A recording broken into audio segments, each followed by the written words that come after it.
கிருத்திகை விரத மகிமை. முருகப்பெருமானுக்கு உகந்த விரதம் கிருத்திகை விரதம். முன்னொரு சமயம் கொடூர அசுரன் ஒருவன் இருந்தான். அவன் பெயர் சூரன். அவன் சிவபெருமானிடம் பல அரிய வரங்களை வாங்கினான். அதன் பின் தேவர்கள் அனைவரையும் கொடுமைப்படுத்தினான். சிவனின் சக்தியால் மட்டுமே அவனுக்கு அழிவு என்பதால் தேவர்கள், மகாவிஷ்ணு மற்றும் பிரம்மா யாவரும் ஒன்று சேர்ந்து எப்படியாவது அவனை அழித்திட எண்ணி மன்மதனின் துணையோடு தட்சிணாமூர்த்தி கோலத்தில் இருந்த சிவபெருமானின் தவத்தை கலைத்தனர். அதன்பின் அனைவரும் சூரனின் கொடுமைகளை ஈசனுக்கு சொல்ல சிவபெருமான் தனது நெற்றிக்கண்ணில் இருந்து 6 தீப்பொறிகளை உருவாக்கினார். அந்த 6 தீப்பொறிகளும் கங்கை சரவண பொய்கையில் இருந்த 6 தாமரையில் 6 குழந்தைகளாக அழகாக அவதரித்திட அந்த 6 குழந்தைகளையும் கார்த்திகை பெண்கள் வளர்த்து வந்தனர். பின்னர் அந்த 6 குழந்தைகளையும் அன்னை பார்வதி தேவி தன் 2 கைகளால் வாரி அணைத்து 6 முகங்கள் கொண்ட ஒரு குழந்தையாக்கி கந்தன் என பெயர் வைத்தார். வீரத்திலும் ஞானத்திலும் சிறந்து விளங்கிய அந்த குழந்தைதான் முருகப்பெருமான். முருகன் குமரன்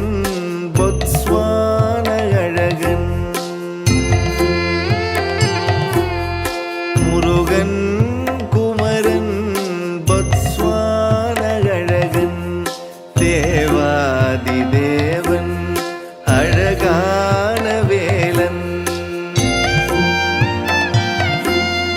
தேவாதி தேவன் அழகான வேலன்.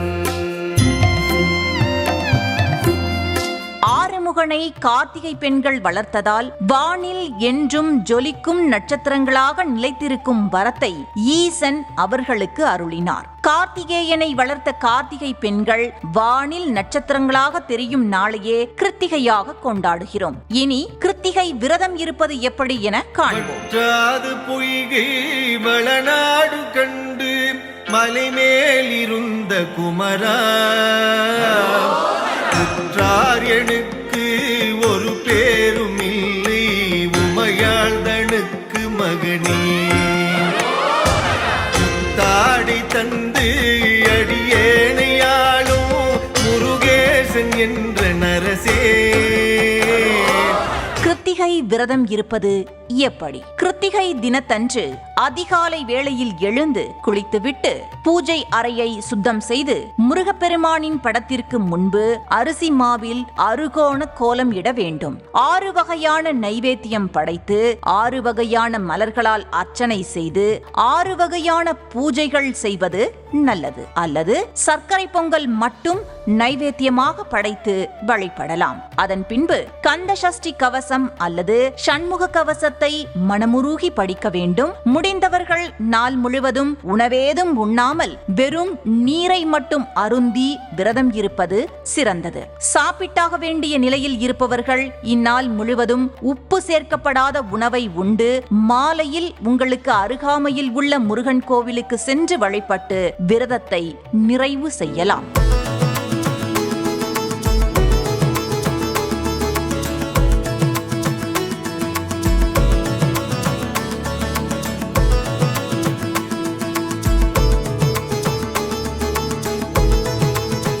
எந்த நேரத்தில் வழிபாடு செய்ய வேண்டும்? கிருத்திகை நாளன்று மாலையில் 6 விளக்கேற்றி முருகனுக்குரிய நைவேத்தியங்களை படைத்து பூஜை அர்ச்சனை செய்து வழிபடுவது மிகவும் சிறப்பானதாகும். சரி, இனி கிருத்திகை விரதத்தின் பலன்களை காண்போம்.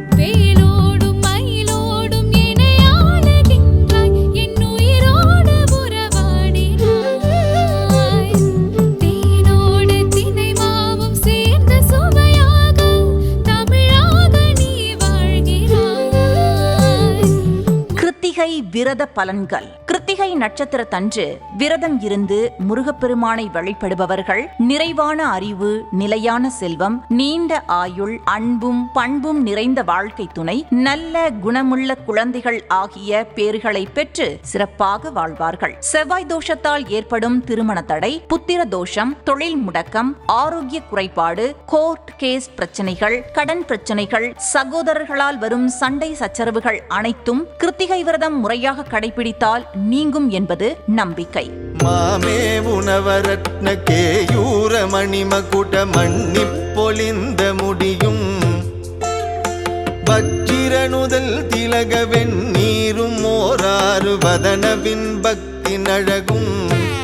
செவ்வாய்தான் தைரியத்தை தருபவர். ஜாதகத்தில் செவ்வாய் பலம் இழந்தால் எப்பொழுதும் கவலையாக இருப்பார்கள். அதை நீக்கி சாதிக்கும் சக்தியை தரும் விரதமே கிருத்திகை விரதமாகும். முருகனின் அருளை பெறவும் வாழ்க்கையின் தடைகளை அகற்றவும் சிறந்த விரதம் கிருத்திகை விரதமாகும். கிருத்திகை விரதம் தொடர்ந்து இருந்து வந்தால் நிச்சயம் நிலையான செல்வம், சௌபாக்கியம் மற்றும் மகிழ்ச்சியை முருகன் அருளால் பெறலாம். அது மட்டுமல்ல, அனைத்து விதமான கஷ்டங்களும் விலகி மன நிறைவுடன் சந்தோஷமாக வாழலாம். அதனால் கிருத்திகை அன்று விரதம் இருந்து முருகப்பெருமானை வழிபடுங்கள். நிச்சயம் உங்கள் விதி மாறும். ஓம் சரவண பவ ஓம் சரவண பவ ஓம் சரவண பவ ஓம் சரவண பவ. கிருத்திகை விரத மகிமை.